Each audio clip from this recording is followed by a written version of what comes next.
Good morning, and thank you for inviting me once again to your National Congress. I always love being in India and appreciate very much the welcome and the hospitality of my dear friends. I would like to begin with a brief dedication. Princess Irene of Greece passed away a week today on January the 15th in Madrid, Spain, at the age of 84. She was known to have said that she was Greek on the outside, but Indian on the inside. She loved India. She lived in India for many years and studied Hindu philosophy at the University of Madras and became an ardent devotee of Shankaracharya of Kanchi. Hers was a life of service, and I had the privilege of working with her on a specific project regarding the Roma community in Athens, and I learned a great deal from her. I would like today to dedicate my paper to her memory. May she rest in peace.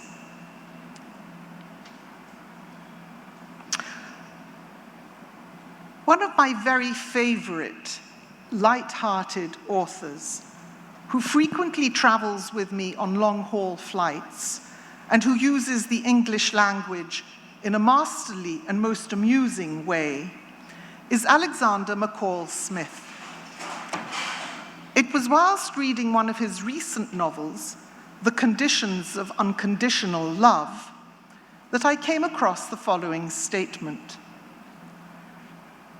And if we did not have that basic concern for each other, then there could be no civilization, no concert at the Queen's Hall, no hospitals, no schools, no certainty about anything.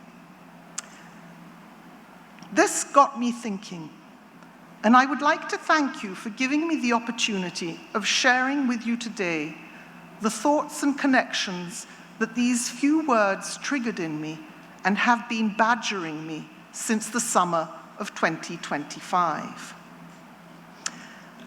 And if we did not have that basic concern for each other, then there could be no civilization.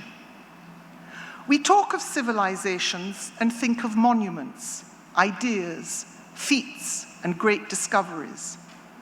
But do we ever stop to think that all those inspired and gifted individuals who gave life to their imaginings, who were capable of wondrous philosophical thinking and manifestations of mechanical ingenuity, do we ever stop to think that each one of these people who created the great and the good belonged to small communities of ordinary people like you and me?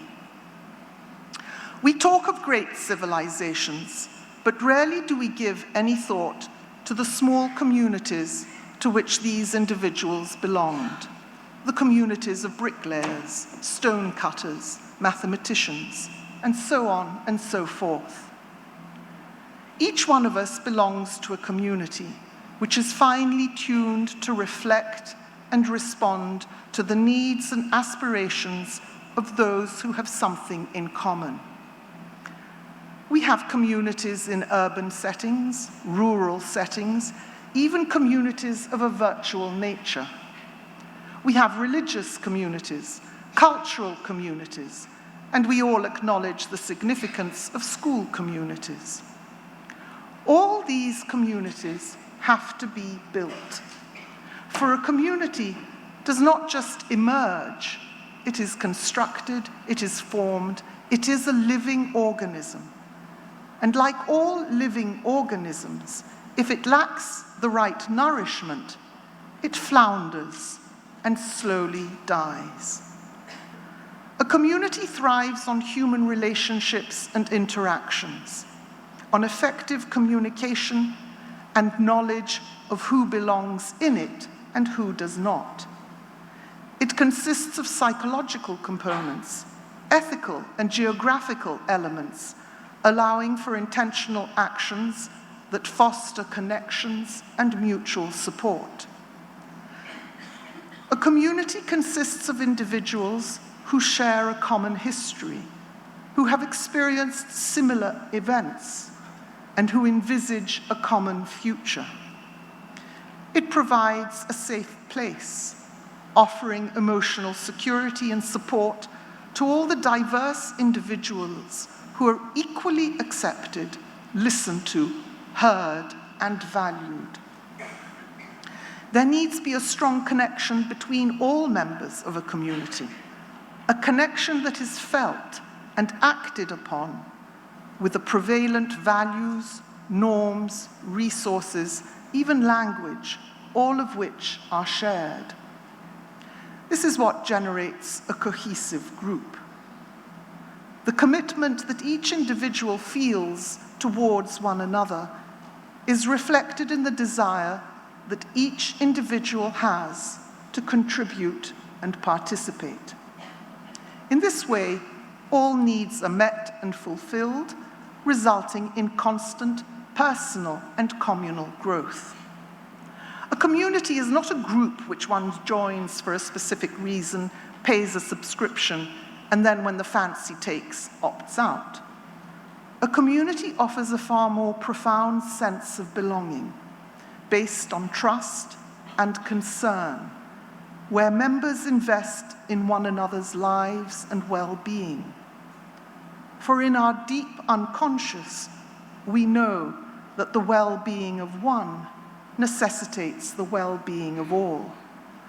I am what I am because of who we all are, a profound ethical concept of African origin.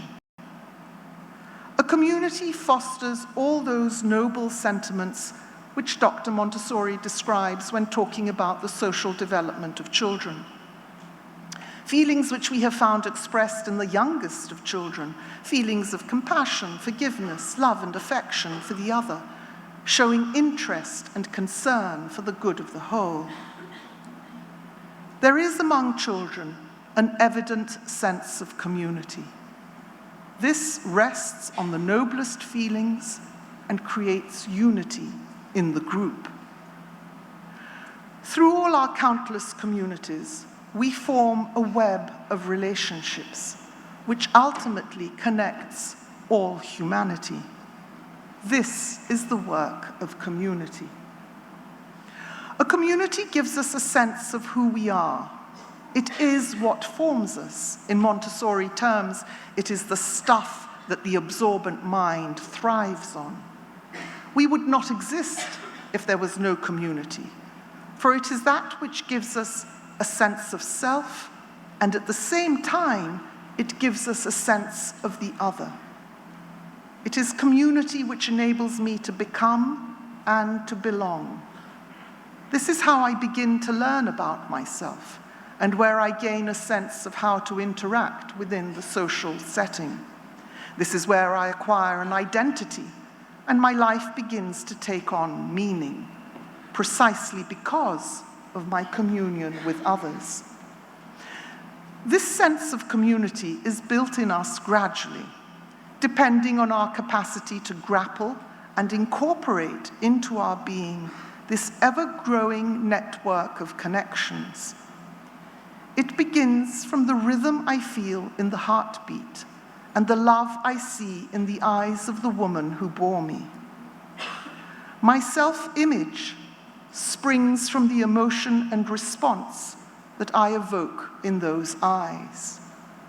And trust in my environment, the environment where I belong, takes root in me from the moment of birth.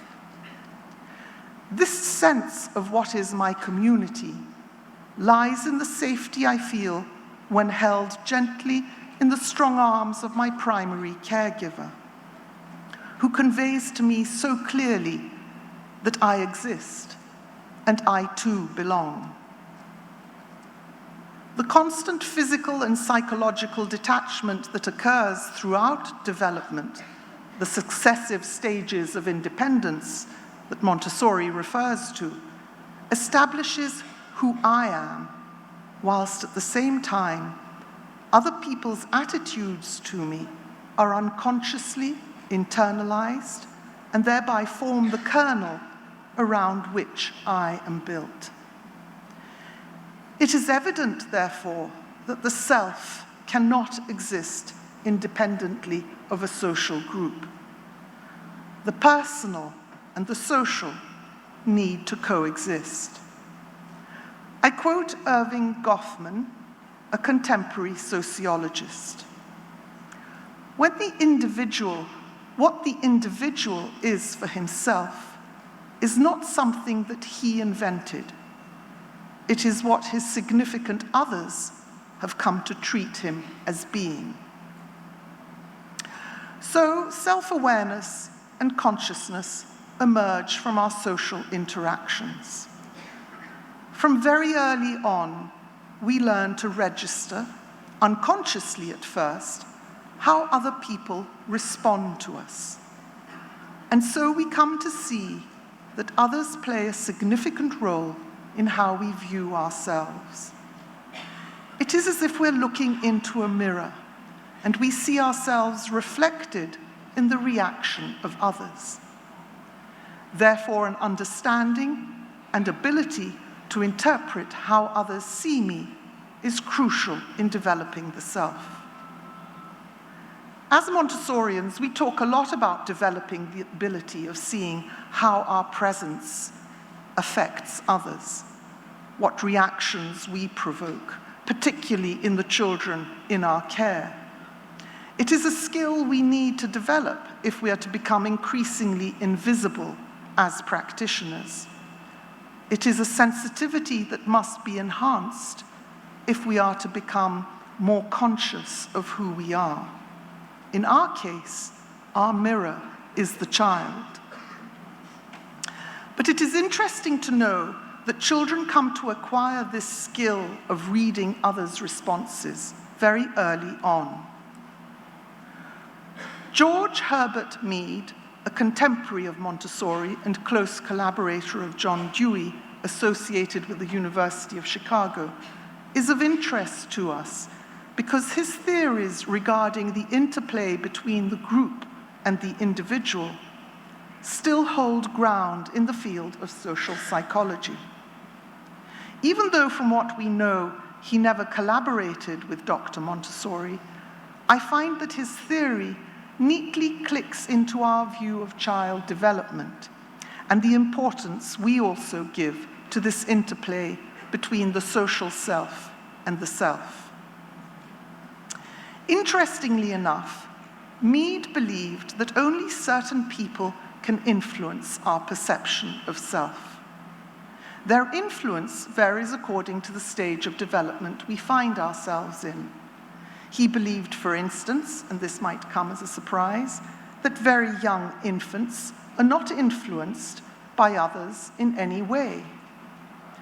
Young infants might imitate the actions of the adult, but since they're in an egocentric phase, they see themselves as being the focus of their own world and are therefore unable to see the perspective of another person. As a consequence, they don't really care what others think of them. Whereas teenagers are quite the opposite.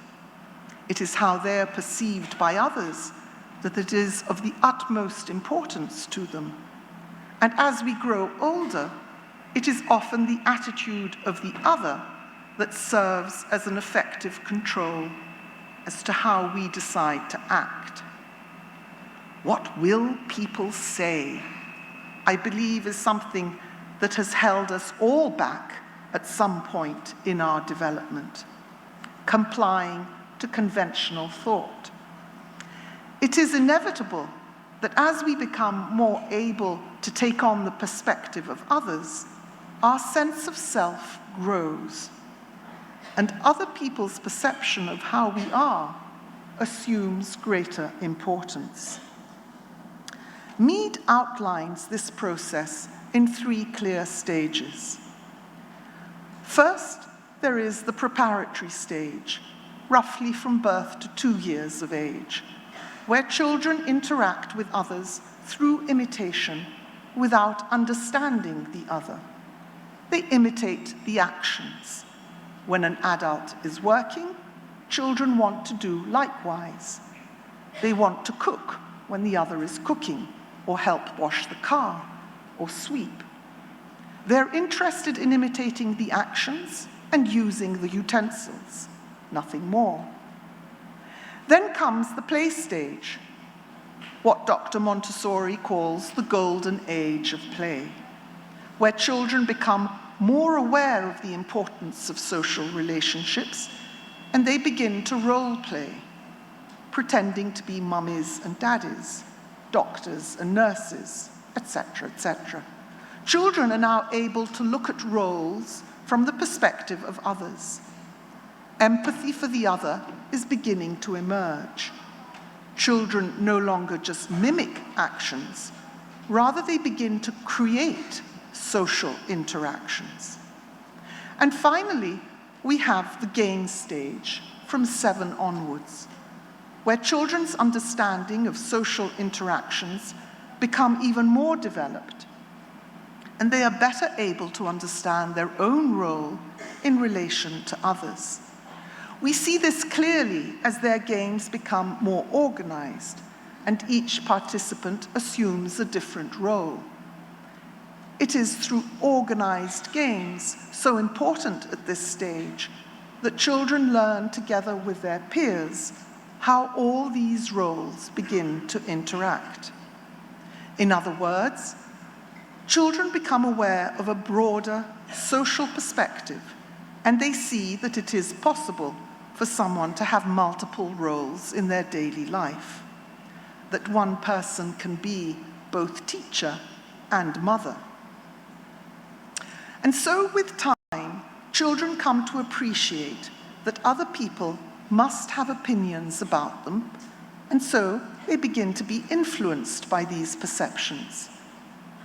They're concerned about what others think, and they realize what others think of them, obviously, and they realize that these opinions are influenced by how they themselves behave.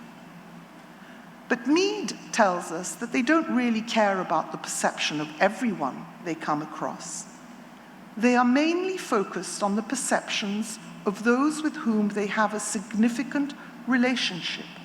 For example, parents, teachers, close peers.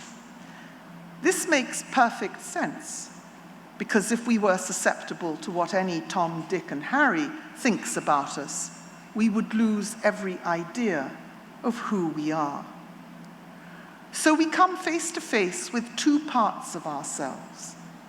The part that represents society's view of myself, and my own individual identity. For instance, in some communities, the norm, alas, is that girls do not need an education, but should get married and raise a family.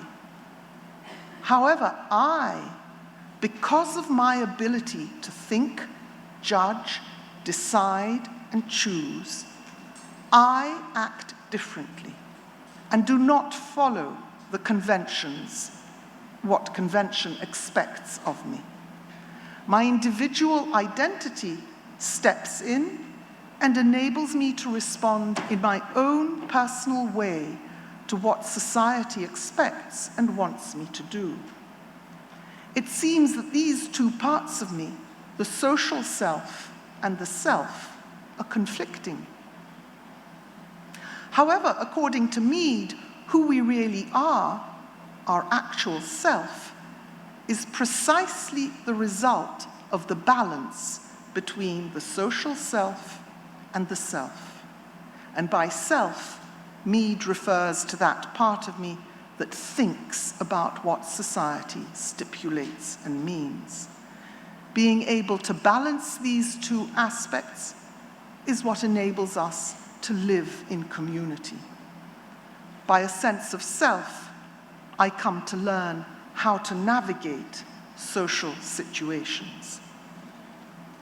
So we come to see how the warmth and comfort of my own home, the welcoming and acceptance of my first play group, my school community, my neighborhood, my extended family, my peers, my workplace, how all of these gradually shape and define the community to which I belong, reinforcing and consolidating who I am within my own social group.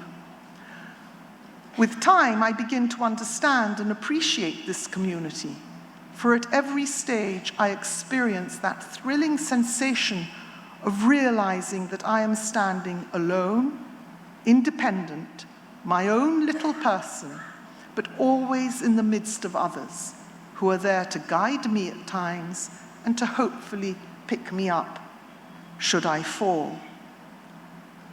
But my community also teaches me something else. If I want to belong and to be accepted by my community, I need to work.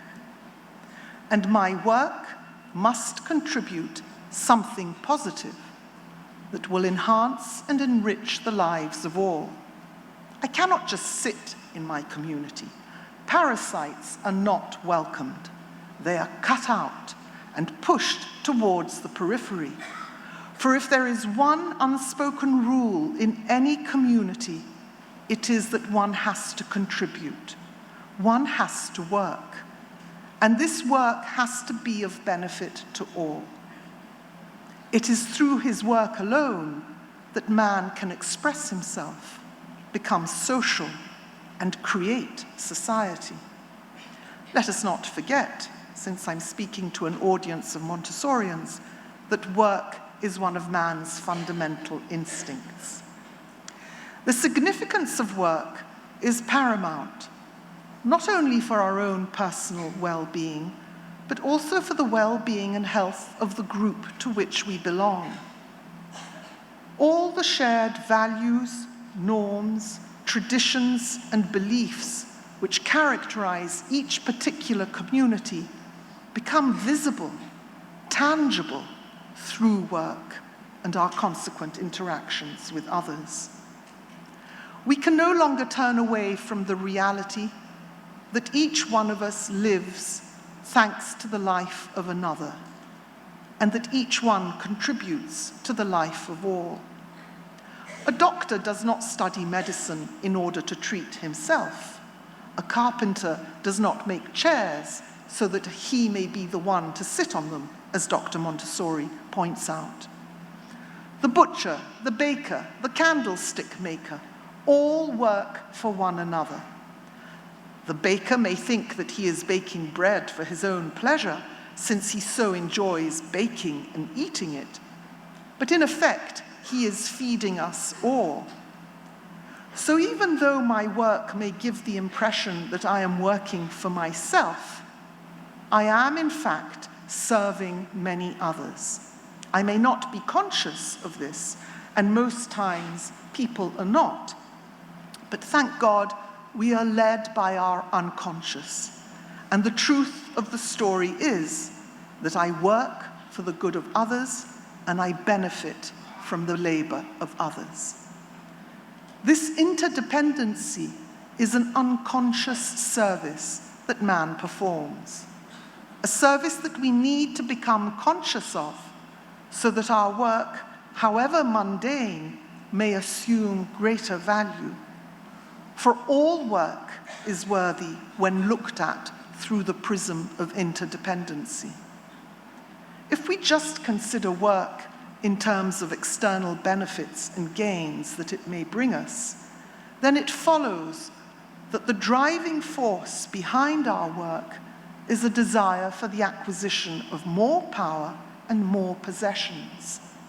Such feelings result in a competitive society, where each individual is working for himself in order to satisfy selfish goals. In the long run, such a society cannot exist. It will have a ghastly end, devouring its own self. It is important, therefore, that we become aware of this other dimension of our work, which embraces society and the common good. When that happens, our work becomes inspiring, fascinating, irresistible, and it leads to great things. I believe that here in this room, all of us who have chosen to work with children guided by the Montessori principles are inevitably fired by this other dimension to our work, which ignites not only a love and desire to learn more, but also a desire to serve the child and society. We need to become conscious of this act of service and not leave it solely to function on the level of the unconscious. For once I become aware of the good my work is doing, then I too become a better person. I will come to acquire a greater consciousness of the acts I perform for the good of all, and will be less focused on my personal successes and failures. Dr. Montessori repeatedly tells us that our work is to serve the child. As you all know, we are here to serve the body. We're not here to serve the body, but the spirit of the child.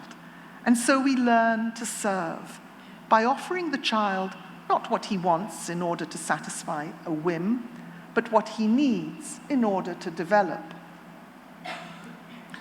We have to help the child to act, will, and think for himself. This is the art of serving the spirit, an art which can be practiced to perfection only when working among children.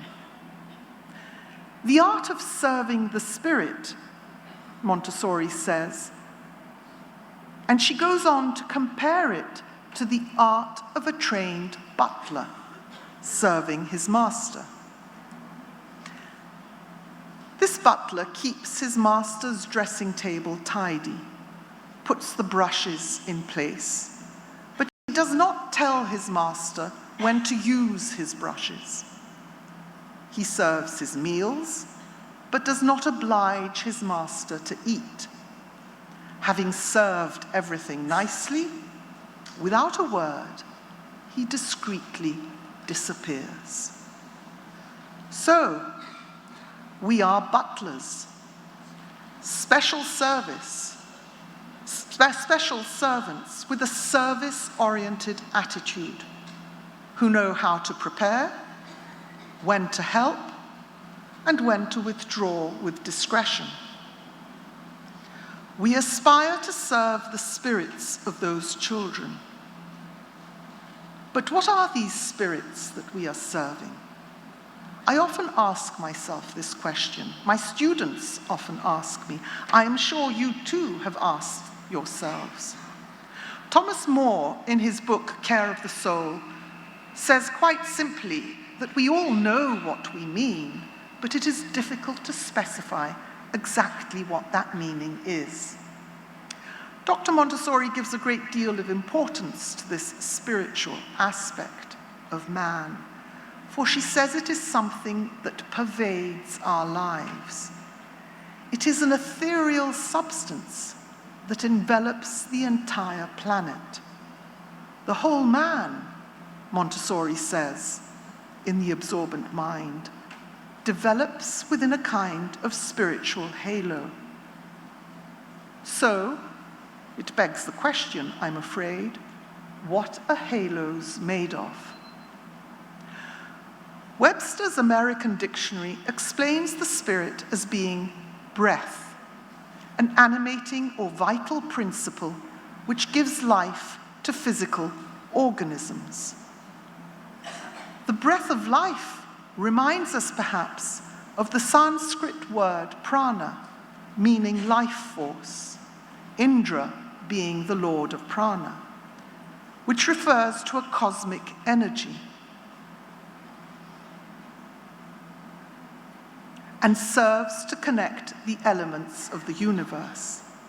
The breath of life, this prana, takes me to the Bible, to Genesis chapter 2, verse 7, where God, on the sixth day of creation, formed man of dust from the ground and breathed into his nostrils the breath of life, and man became a living being. That breath of life breathed into our nostrils, not our mouths, turned us into living beings, and connected us with all elements of creation, forming a great cosmic community which has a common past and a common future. Let us not forget that. The Oxford English Dictionary, however, broadens our concept of the word spirit. Here, the spirit is described as that non-physical part of the person which is the seat of emotions and character. So that which is spiritual relates to and affects that part which is not related to material things. So if we put the two together, we can say that the spirit is a life-giving spark which sets me in motion and which animates not only my body, but the essence of who I am. It becomes clear, therefore, that in order to pursue the spiritual, I need not acquire physical objects, but I must focus on and enrich all my abstract qualities and emotions, such as love, gratitude, generosity, patience, respect, empathy, etc.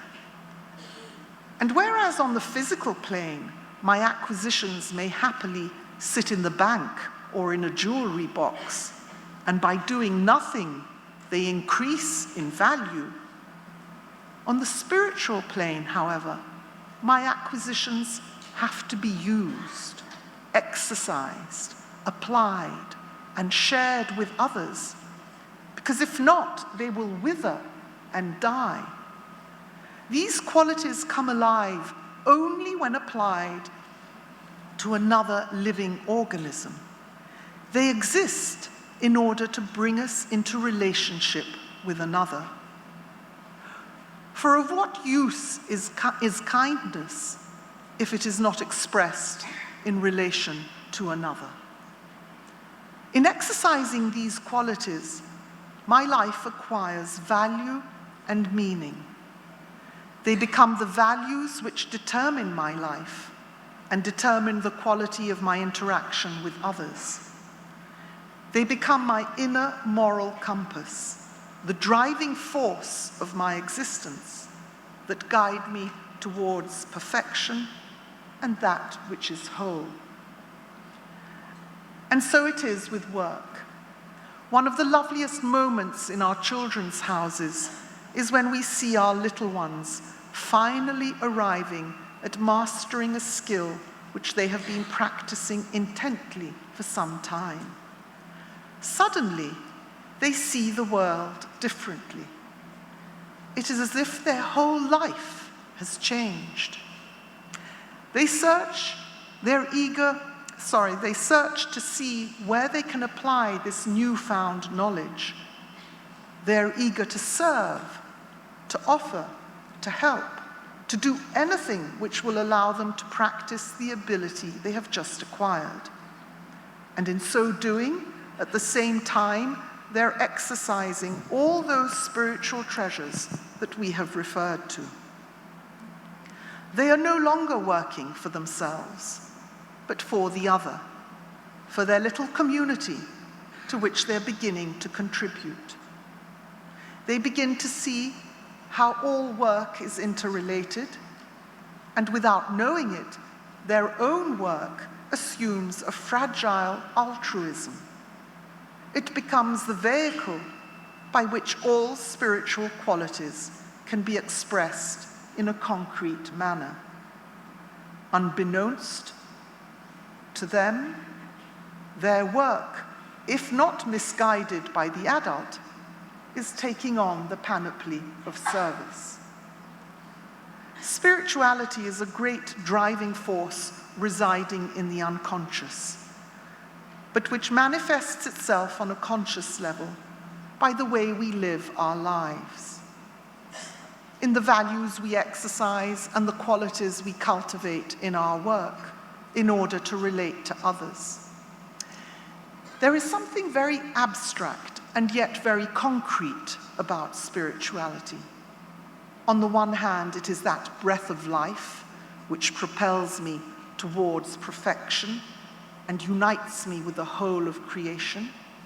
And yet, on the other hand, it has to do quite simply with how I greet my neighbor and the love I put into the work I do, the bread I bake, the crops I plant. Spiritual development can only occur through the work I do within a community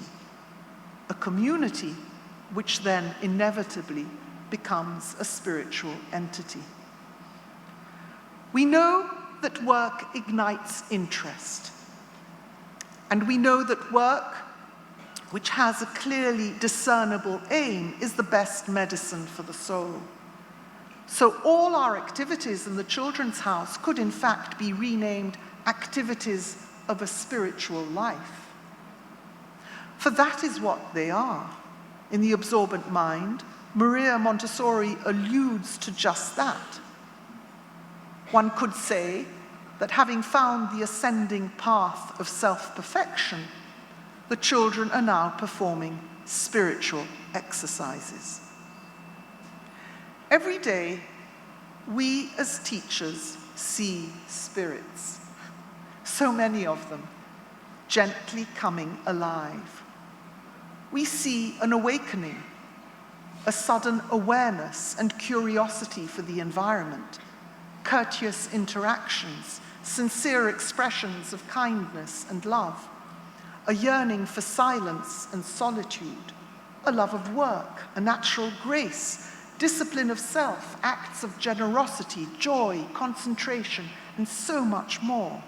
This is the spirit we are serving. And when we serve the spirit of the child, we are in fact serving the spirit of man, the needs of a life unknown, of a life developing. The adult must understand he is not the creator behind the child, but the humble servant of this marvelous expression of life. He must try to arouse within himself this attitude of humility, which is, after all, an attitude of love towards the child.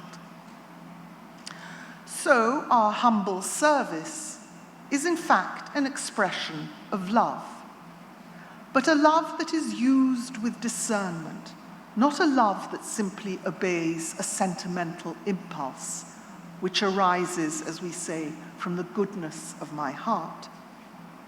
Love, Dr. Montessori says, is the essential fire in man, without which he cannot live.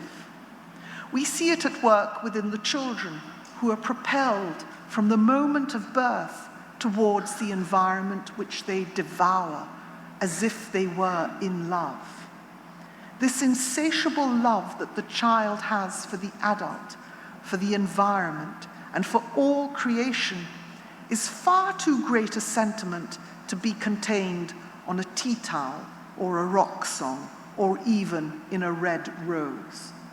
It is an unconscious power that urges the child onwards in order to become what he is meant to be, to master and to transform. It is when tiny droplets of this power appear in our consciousness that we hear ourselves say, "Oh, I think I'm in love." But this is nothing compared to the essential fire that burns in man, which makes of the child a constant lover, for he is always in love with everything. And when we love something, we inevitably want to serve it. The child serves his environment, and we serve the child. Both are driven by love. In serving children, Dr. Montessori tells us we arrive at a new kind of love, one which does not become attached to the individual person, a love which serves something beyond the here and now. If we can but just understand this, it means we have risen to new spiritual heights. So in serving the child, we are in fact also serving ourselves. But what is this service we're talking about? When I serve dinner at home, I use my most beautiful dinner service. When my car breaks down, I take it to be serviced. And in order to be served, I need to go to the service counter. I go to work on a local bus, a service provided by the municipality, which also provides trains and taxis to serve the local community. My great-grandmother lived a life in service as cook to the Grand Old Duke of York. On Remembrance Sunday, I go to church to attend a service and remember those who died at war whilst doing their military service. We could go on, thinking of a number of amusing ways in which we could use this word without really giving it much thought. What becomes apparent, though, in all these instances is that regardless of the context, service is in fact a simple act of assistance. Our work entails such assistance, preparing an appropriate environment, observing, guiding, connecting, protecting. All of this assists the development of children. At some point, the children we serve will leave. Without looking back, they do not acknowledge, thank, or sometimes they do not even say goodbye. They just skip out the door and move on. Where lies our recompense? Our recompense comes from the work itself, in our environments with the children. It is there that we see the transformation of children and we feel awe. It is there that we revere life and its powers to reconstruct, to self-construct. It is there that we experience, together with the children, the serenity of becoming and the freedom of being. It is in our daily work that we often feel an immense gratitude towards something greater than me and even greater than the child. Surely this is recompense enough. Which of us here can deny not having been deeply moved by children in our care who manage to surface from their inner turmoil and chaos to discover their world anew? Who can deny the deep respect we feel for all those children who have succeeded in finding once again peace and harmony within their surroundings? There is no doubt that we all feel an undeniable joy when we see that the environment we have prepared works. That it really is, as Dr. Montessori describes so eloquently, a healing environment, one that transforms and restores. Our assistance can change lives. I believe we have all had such feelings, and I'm sure we are all such good practitioners that we will say, I did nothing, the child did all. But I know, and you know, how many unpaid hours we have spent conversing with parents and colleagues as how best to assist these children, how many sleepless nights we spent thinking about them, willing them on, trying and trying again and again to find ways to engage their interest in order to awaken their spirit. And as soon as the child is restored to its path of development, we forget all this heartache and sacrifice, focusing instead on the child's achievement and saying quite humbly, the child did it all. And let's be honest, when this happens, we do glow inside. The truth is that our work, the assistance we offer, makes us feel good. We feel good because we're doing good. It is a wondrous feeling to know that we have been, of assistance, that we have helped and guided one more little soul that will hopefully do good to so many others as he or she proceeds on their life's path. This is service, and our recompense, our reward, lies therein. For it is our service that leaves us feeling good. I have contributed to the well-being of another. Society views this as a benevolent act, worthy of praise and recognition, and it suits my own individual identity to be seen in that light too. I have struck a perfect balance. But there is another kind of service, a far greater service that we can come to practice, that does not evoke any feelings reminiscent of the Good Samaritan. I am talking of service which does not demand we sacrifice something in order to give greater value to the deed we perform, an act which has always created feelings of guilt and indebtedness towards another human being. I am talking of service where there are no feelings of righteousness and none of that feel-good factor because I have done some good. I am talking of service which is done selflessly, with no strings attached, where the focus turns from me to you and ours, and to the act of service itself, rather than the outcome, where the focus is on the deed, on the act of giving and loving. To serve in this way and dedicate ourselves to others necessitates that we eradicate all selfish motives so prevalent in today's society, where we see clear signs of such arrogance, an arrogance that leads to a lack of concern for the welfare of the other, where the I takes precedence over the you, where my primary concern is the feelings that are evoked in me rather than the resonance my action has on those around me.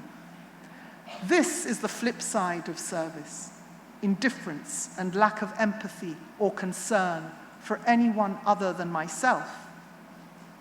And once this indifference takes root, then I fear my dear traveling companion McCall Smith will be right. That will be the end of civilization.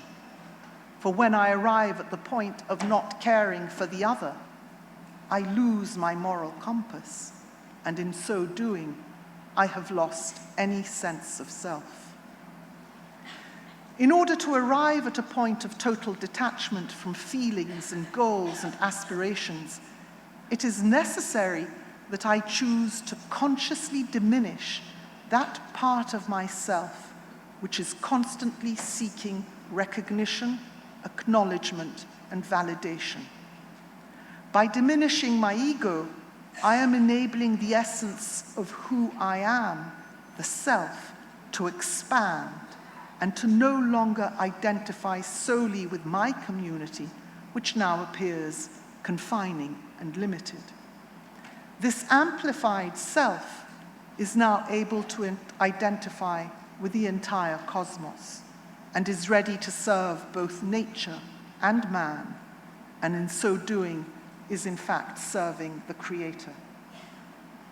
Dr. Montessori talks of the child as being the son of man, and by so doing, she gives the child both divine and human attributes, a veritable Christ child, reminiscent of the Christ in Christian theology, who likewise was both human and divine, the Son of God as well as the Son of Man. This Christ child holds within him both his life and ours, and by serving him, I am serving and honoring humanity. I am serving and honoring God. To serve and have no expectation of a reward, but only to be concerned for the welfare of humanity and all creation, is a way of life. It becomes a form of devotional practice. This is the path of spiritual growth. By integrating service into our daily life, service becomes a way of life where love is put into action. I serve because it is my very nature, and by so doing, I become whole. In the Bible, in the book of Matthew, chapter 23, verse 11, it is written, "The greatest among you shall be your servant." Who is the greatest? Christ was the greatest. The child is the greatest. And in the book of Mark, chapter 10, verse 45, we read, "The Son of Man came not to be served, but to serve." Christ came to serve mankind. The child came to serve man, the adult. Our teacher, once again, is and can only be the child. It is clear that nature includes among the missions she has entrusted to the child the mission of arousing us adults to reach a higher level. The children take us to a higher plane of the spirit, and material problems are thereby solved. Let us learn from these children who serve their community not for rewards or praise or gifts, but because that is what they are meant to do. It is what they have to do. They're not interested in the outcome. They feel content and happy, not with what they have done, but because they have done what they were meant to do. It is how they build their self and come closer to a true integration of themselves with the forces of the divine. It is how they become whole, complete. It is how we can be restored. The act of selfless service is of benefit to all. It is a collective service. This is the kind of service I believe we are being called on to do. A spiritual practice, if there ever was one, and a tall order for teachers. Should we, however, choose to follow this path, then maybe one day we may reach that level of spiritual awareness, which I believe Dr. Montessori refers to when she states quite clearly that when I am with children, I am a nobody. That is our point of arrival, for that is true service. Thank you.